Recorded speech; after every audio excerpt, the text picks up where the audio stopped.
midday. Update you on all the running stories and connect you to the newsmakers. Citi News.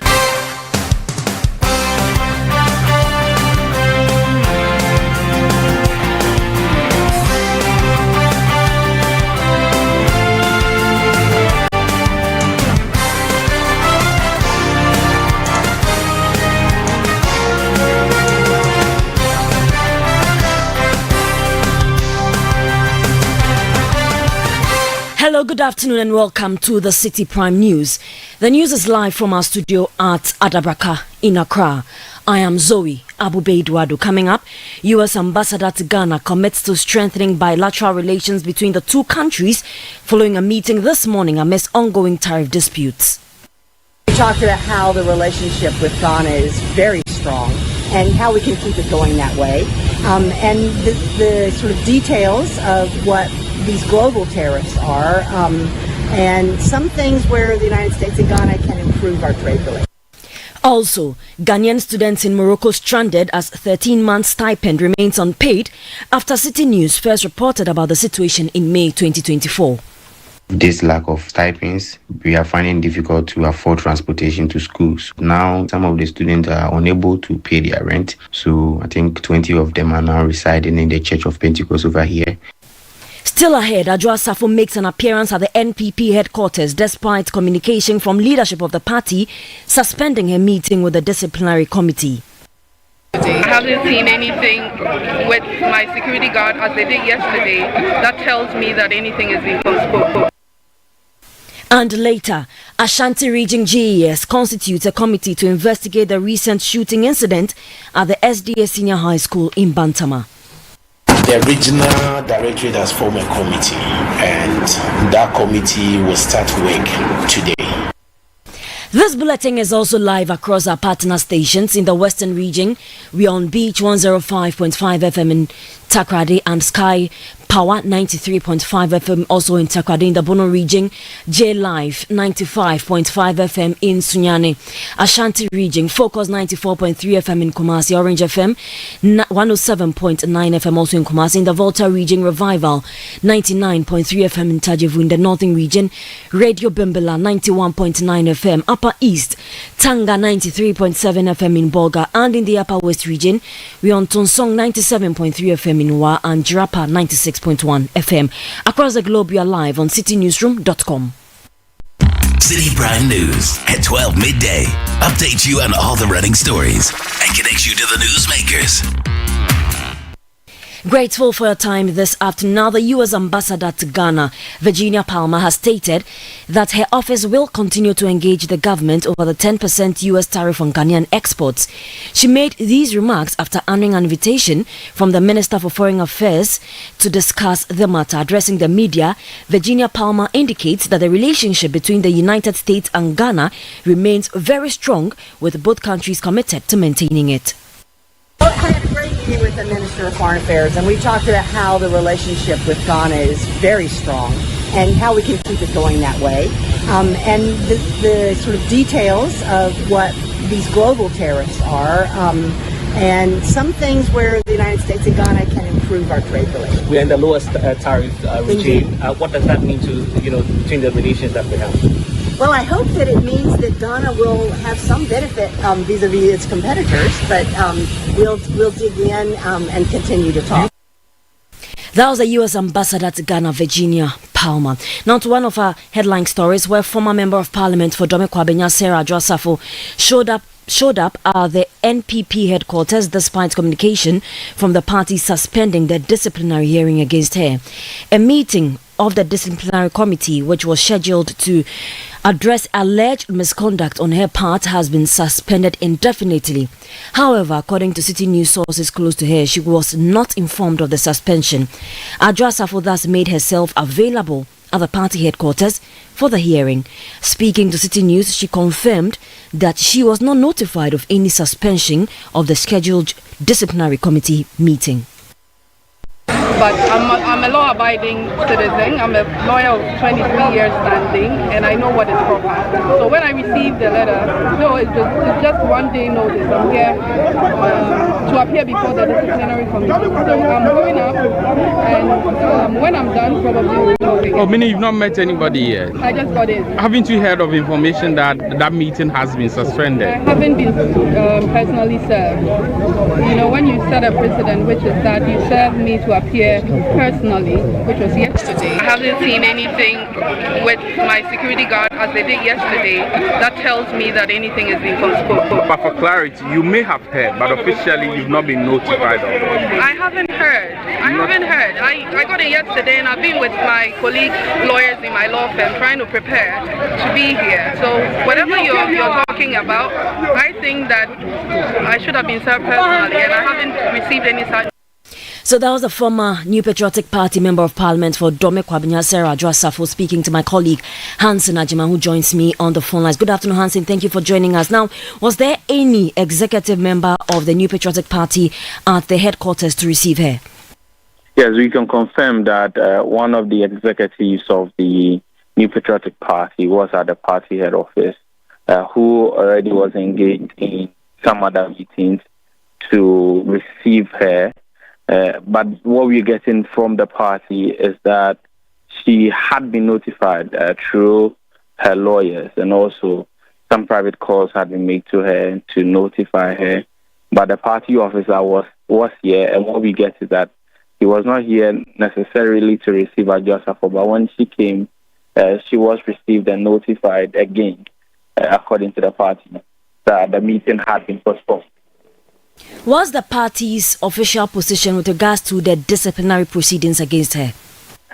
Well, the party has not spoken officially yet. What we know is that the party had postponed it, and so we would have to get back to the party.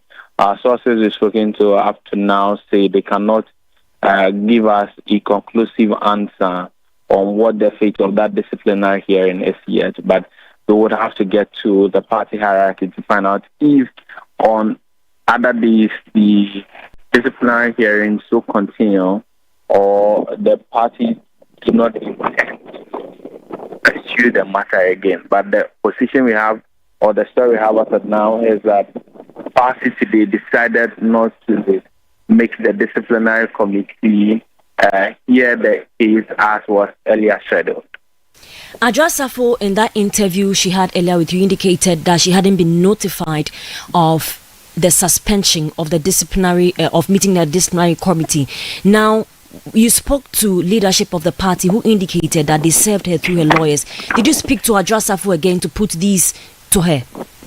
Well, we spoke to the leadership of the party after she indicated to us that she had not been served, and at that time she had left. So we've not been able to put the question to the party is saying. But the narration Adwoa-Safo gives us is that she was served over the weekend, and so she had gone to gym. She came back home and found out that the party she had not in any way come across any information. Hello, Hansen. Hello? Yes, it's better now. Your line was breaking up. So Adwoa-Safo gives the narration that she was served over the weekend. She got to know after she'd come back from the gym. And so even though she had issues with the fact that the party served her to meet with the disciplinary committee on the weekend, arguing that weekend really are not working hours and not working days. As a law-abiding citizen and as a member of the New Patriotic Party, she decided to respond and give respect to the party and the disciplinary committee, only to come to the party office to be told that the meeting had been postponed. She maintains that she was not served or was not notified in any way. She indicates that the notice for her to appear was served at her gate through her security officers.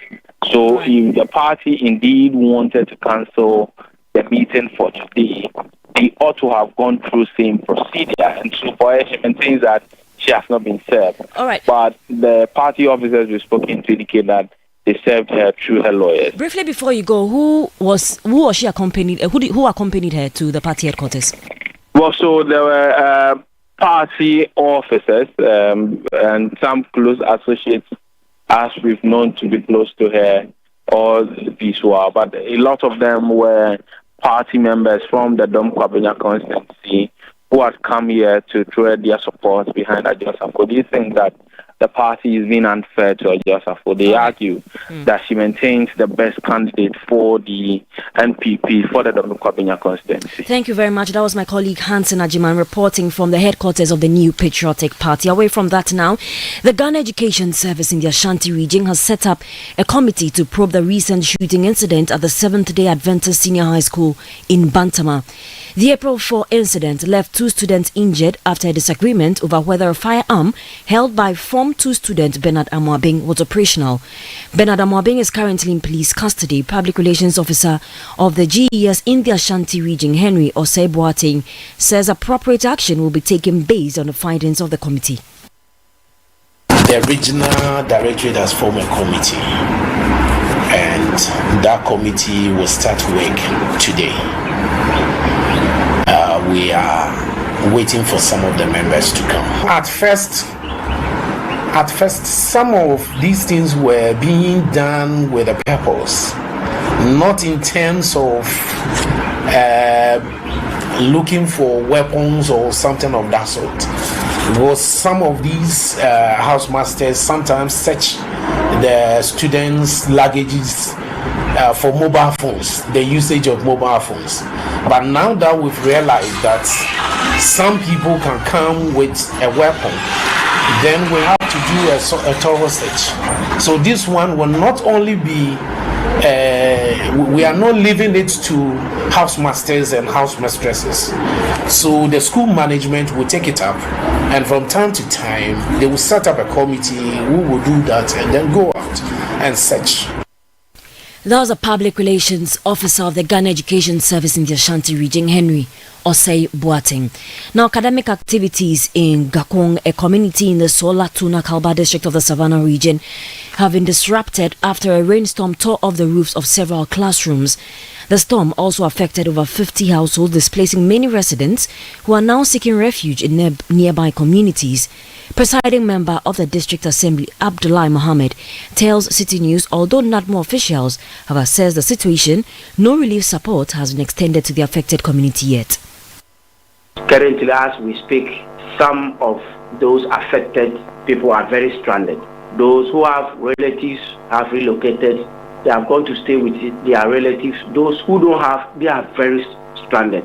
The information I've gotten to the assembly, and I will use your medium to also plead with the government as well and other organizations that can come to the aid of these people. Currently, some have to move to inside the schools to stay in the schools because they don't have a place to stay. It has affected education. Some of their where to even sleep before go to school is very problematic. Abdullahi Mohammed is the presiding member of the Sola Tuna Kalba District Assembly of the Savannah region. Now, students of the Presbyterian Nursing Training College in Bokua are frustrated over the unexplained closure of their school. The institution was shut down in November last year and has yet to be reopened, causing anxiety amongst the students. In protest, the students took to the major streets of Boko today to express their displeasure over the situation. One of the students, Isaac Awini Akudugu, spoke to Citi News about their concerns. In fact, it has been quite worrying, devastating and inflaming that as a student of PNTC, we have sat in the house answering questions day in, day out from our parents that why are we still in the house while our colleagues are in their various campuses. Like some of our parents now, they think that some of us are sacked because our school isn't running any tracking system that as a school you have to sit in the house as a student for 4 months. The school haven't come out to tell us any reason that we are in the house, claiming that it is the conflict. Meanwhile, the conflict was ongoing while they were giving admission. We are calling on the Presbyterian board, the moderator, to come out and address this issue for us. If they know they can reopen the school for us, they should issue transfer to each and every one of us to a school that we can go and polish up our career. Yes. We are training to become nursing students, and it is very bad that we should be in the house while others are learning. Isaac Awinia Akudugu is a student of the Presbyterian Nursing Training College in Boko. Now, the SRC President Akama James has called on the government, to the Minister for Health and the Minister of Education to immediately intervene in the matter. President of Ghana, His Excellency John Dramani Mahama, Minister of Health, Honorable Kwabena Minta Akando, the Minister of Education, Honorable Haruna Idrisu, and the Interior Minister, Honorable Mohammed Mubarak Muntaka, to come to our aid for the immediate reopening of the college for both campuses. James Akama is the SRC president for the Presbyterian Nursing Training College in Boko in the Upper East region. You are still listening to the Citi Prime News. I am Zoe Abube-Eduardo. Still to come, Ghanaian students in Morocco stranded as 13 months stipend remains unpaid. Please stay with us. We'll bring you the details shortly. Citi Prime News at 12 midday. Update you on all the running stories and connects you to the newsmakers.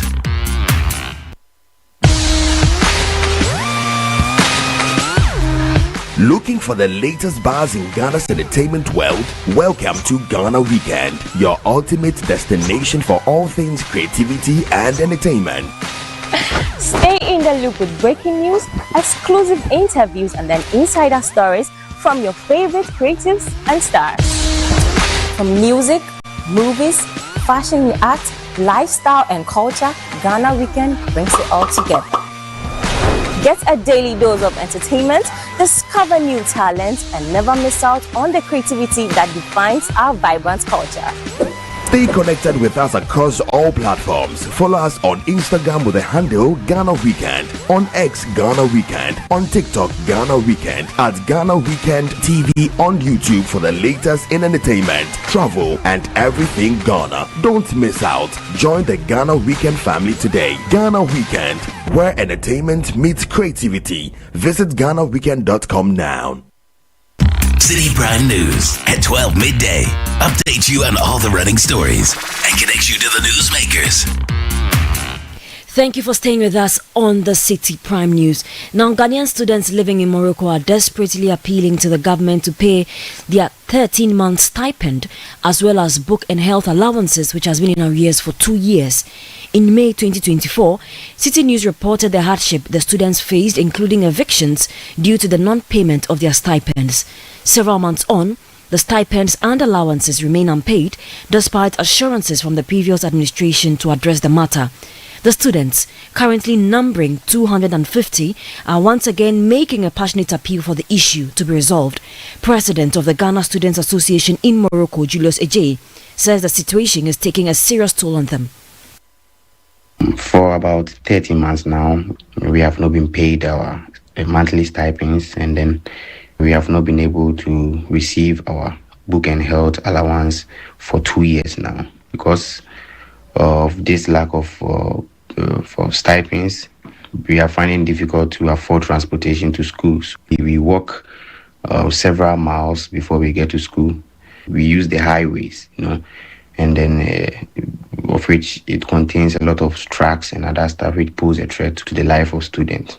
We the students over here, we are unable to afford a 3-square meal daily, and then it is very difficult because it's affecting our health as well. And then there are some students among us who are battling with chronic diseases like asthma, and some of them to ulcers. This problem is the new administration inherited it, but I think that the president has the youth of Ghana at heart, and then he cares more about the education of Ghana. So we believe that he is going to do something about it. So this is basically the situation that the students are going through. And then one last thing that I would like to add is that now, some of the students are unable to pay their rent. So I think 20 of them are now residing in the Church of Pentecost over here because they have been ejected from the apartment because they are unable to pay their rent at the end of the month. Julius Ejay is president of the Ghana Students Association in Morocco. Now, President John Dramani Mahama must rescind the decision by the Interior Minister to deport and blacklist foreigners found culpable of illegal mining and cyber fraud. This is the argument of security analyst Professor Kwesi Ening. Both the Ministers for Interior and Foreign Affairs have advocated for the deportation and blacklisting of such individuals rather than prosecuting them. However, speaking on the Citi Breakfast Show, Professor Ening appealed to President Mahama to reverse the directive. I hope and pray that it was a slip of tongue from the minister, because this is an open sesame to these so-called dangerous syndicates. If they can only be arrested, kept behind bars and fed with my taxpayers' money, and also wave that from Kutuka Airport, bye-bye, please don't be a bad boy or bad girl again. That is an open invitation for people to come in here. Mr. President, once more, let me use this medium to appeal to you to rescind this decision, because it will be a danger to our country's existence. We will become a magnet for all criminal networks, knowing that they can do internet fraud, engage in illicit mining, and they will be waved away. Please, Your Excellency, this is a danger to our very existence and an open invitation to criminals to come into our country, knowing they will not be punished. Please help defend this decision.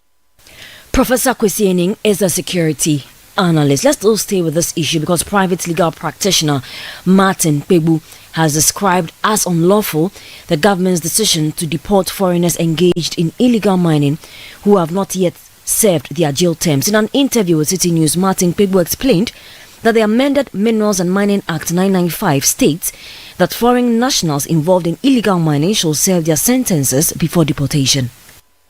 Act 995, which amends the Minerals and Mining Act, says that when a person is involved in galamsey, he'll be tried here, convicted, and if he's convicted, he should serve the full sentence here before deportation. So the law says that if the person is convicted, he must serve the full sentence here before deportation. So that makes it very clear that there is no avenue for the person to be deported prior to the conviction and serving the full sentence as prescribed by the law.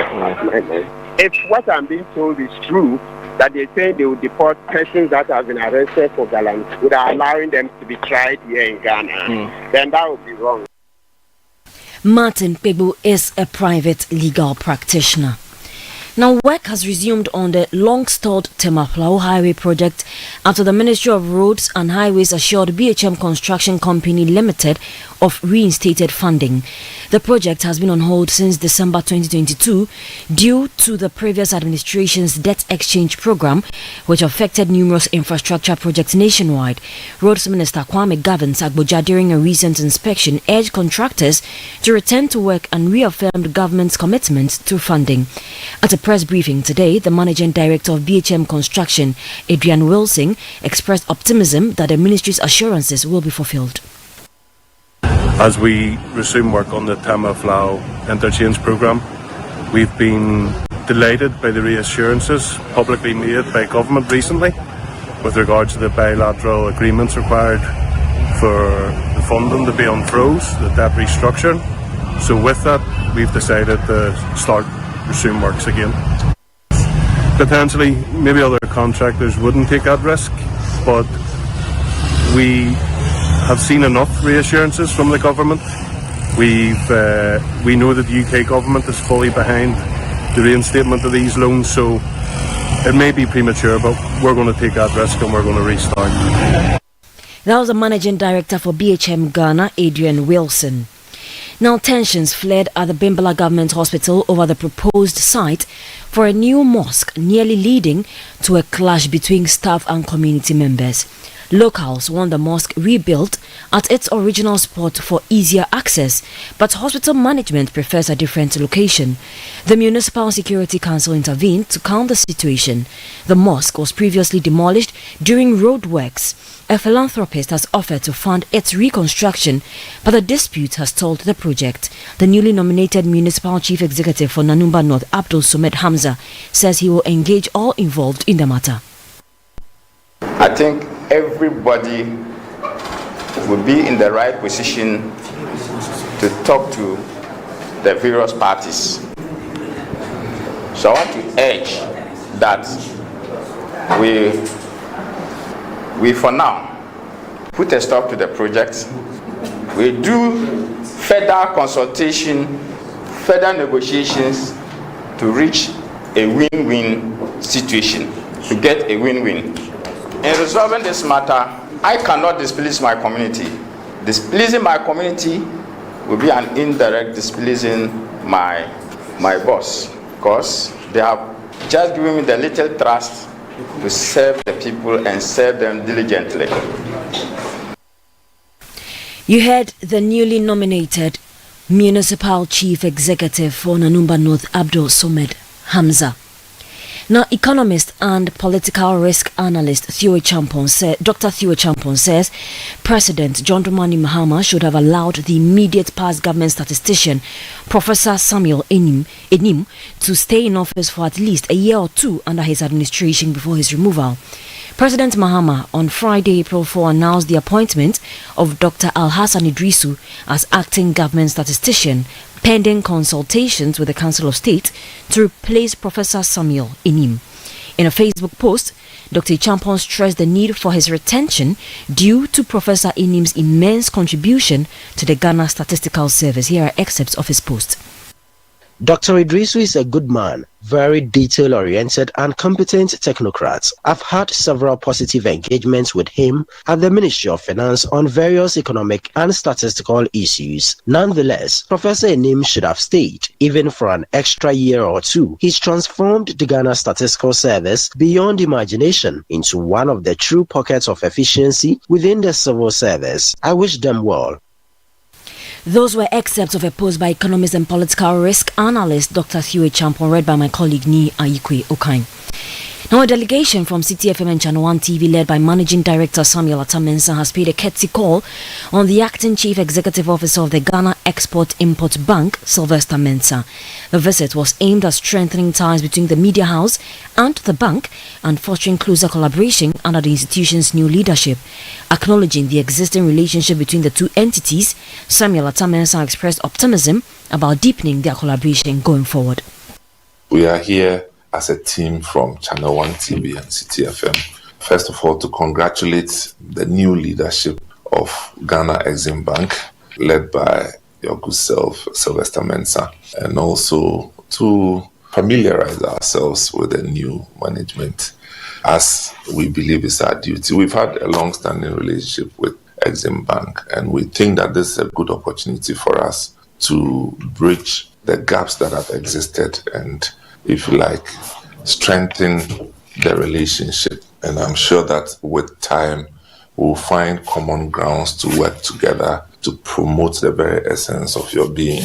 So thank you once again for admitting us into your space, and we hope that we have a fruitful conversation. You heard that the Managing Director of Citi FM and Channel 1 TV, Samuel Atamensa. For his part, the Acting CEO of Exim Bank, Sylvester Mensah, welcomed the delegation and outlined the bank's strategic direction for the next 4 years, including a focus on import substitution. For the next 4 years, Exim Bank's focus is largely on, one, investing for employment. We are looking at investments that have a significant employment impact. We're also looking at increasing food production, and so we're also going to direct our efforts and our financial support for expanding food production. We also looking at import substitution as a way of addressing the large amounts of hard currency that go into imports. And so we are looking at supporting import substitution crops that will reduce the burden on our hard currency.